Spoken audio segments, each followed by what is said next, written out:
United States Department of Agriculture logo. Oven-baked pancakes with spiced pears. Recipe for children ages 6 through 18. Team Nutrition CACFP Easy Recipe Project. This recipe makes 6 servings, takes 15 minutes to prep, and 52 minutes to cook. Let's get started.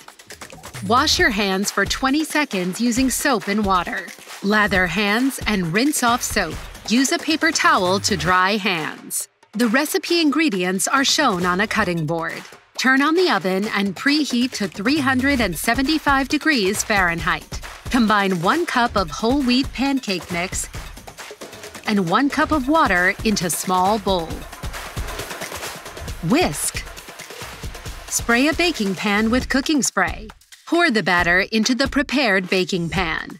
Place the baking pan in a preheated oven. Bake for 35 minutes. Prepare the spiced pears while the pancakes bake.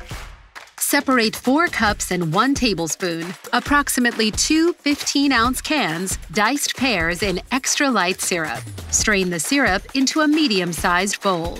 Pour the syrup into a medium-sized pot. Add 1 tablespoon of cornstarch, 1 teaspoon of pumpkin pie spice, and half a teaspoon of vanilla extract into the syrup. Whisk continuously. Stir. Bring the syrup to boil. Cook for 5 minutes. Add the diced pears to the syrup. Stir. Simmer the syrup until it thickens. Cook for 3 to 5 minutes until the internal temperature is 140 degrees Fahrenheit or higher.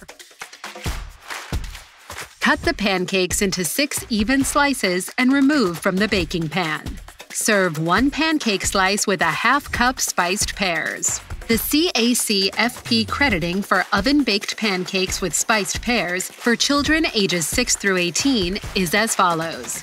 The serving size is 1 pancake slice with a ½ cup of spiced pears. It is a ½ cup fruit and 1 ounce equivalent grains. This recipe is whole grain rich. The source is the Team Nutrition CACFP Easy Recipe Project. United States Department of Agriculture bumper. USDA is an equal opportunity provider, employer, and lender. See complete recipe and more at www.fns.usda.gov/team-nutrition-recipes. QR code is shown with instructions to scan the QR code with your mobile device.